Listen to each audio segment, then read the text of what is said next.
I think it's really close, man.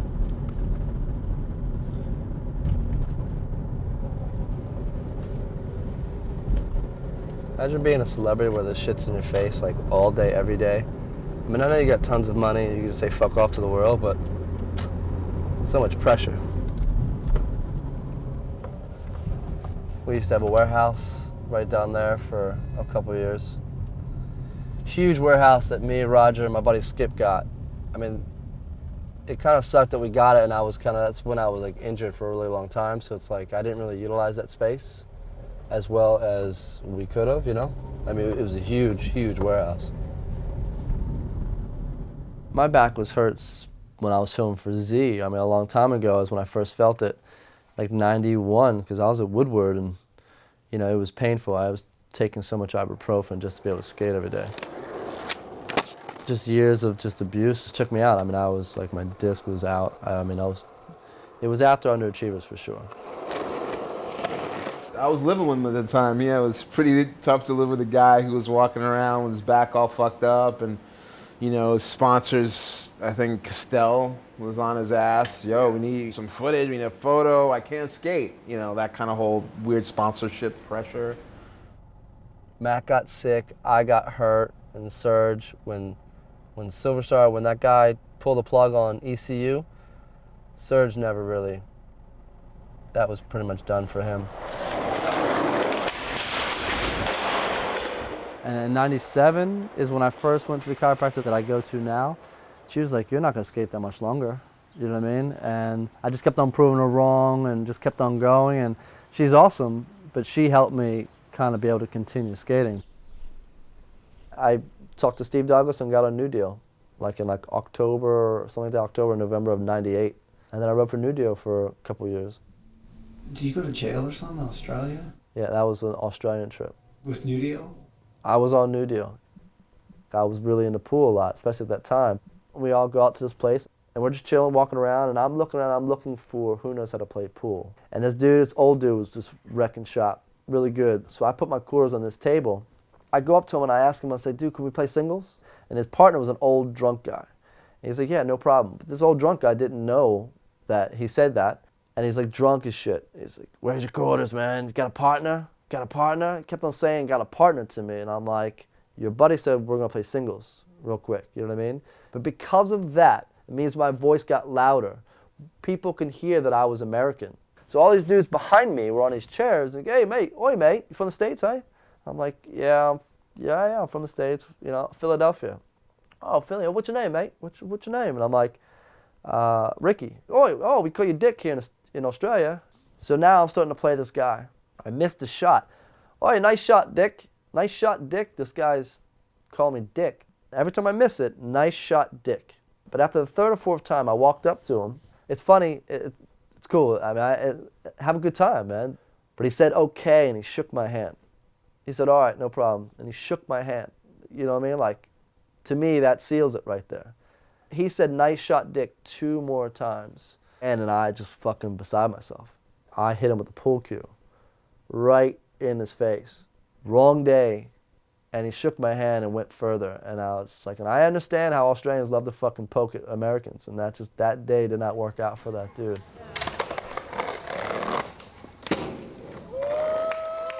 Giant paid for my fees, and I paid when I got home. I took money out of my check to give back to them. Just isn't that bad, but it definitely is a little chapter in my book of life. I love New Deal. I love my time with those dudes. It was Kenny, Chad, you know, meeting Fabrizio in Prague and getting him on the team because he was such an amazing dude. But no matter what they did, it wasn't going to work. They were going to fizzle it out, do Pop War. Kenny and those dudes fought to get that New Deal video to come out. You know, that video came out February 2nd. It was 2/22. I got married on that day. So it did come out, but it wasn't going to save New Deal. Giant helped me out and got me to places and was kind of rad. You know, I got paid a steady check, but as far as like skate and part of like what we were trying to do, New Deal wasn't really a part of that much. I think Rick, his skating never changed. I feel like he never really followed trends with his skating, and I just don't think he definitely didn't fit. His video part's like sick. His static 2 part's way sicker, I think. Static 2 tapes. Yeah, Philly. Well, that's crazy. The first one I pull out, it's like Philly Oyola. That's sick. That's amazing.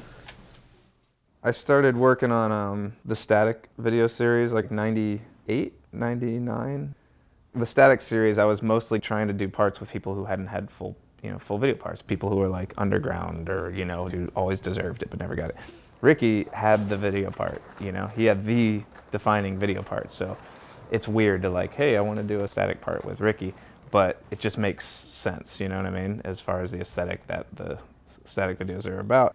And he was really apprehensive about doing it, but he said if he did it, it would have to include Jack Saback, Rich Adler, and Damian Smith, because those are like his dudes that he wanted to see come up in Philly, and he wanted them involved. I can beat you up, Owen. To get Ricky to film a full video part, we had to get him out of Philly because he had so many responsibilities there, so that was kind of necessary. But for me, I want to see Ricky skating in the streets of a real city like Philly or New York, not Barcelona. But that's kind of what it took. The pushback from Rick was that he hated everything he got. He's like, I don't think I should have a part, And he didn't want to do it because he didn't feel like his level of skating was good enough. He still wants to progress. He wants to do stuff that's hard. But all I want him to do is I want to see him pushing through the streets, and I don't care. Do 2 flat ground tricks, ollie up a curb, and ollie a bump to bar. In my opinion, of all of skateboarders that have ever skated, Ricky is within those top 3 best pushes. I shot with Rick a lot during Static 2. Rick is super critical, which is actually I think is pretty admirable. It's good because he's had very few whatever things come out, in my opinion, but I'm sure he would be way more critical, even the stuff that has gotten out.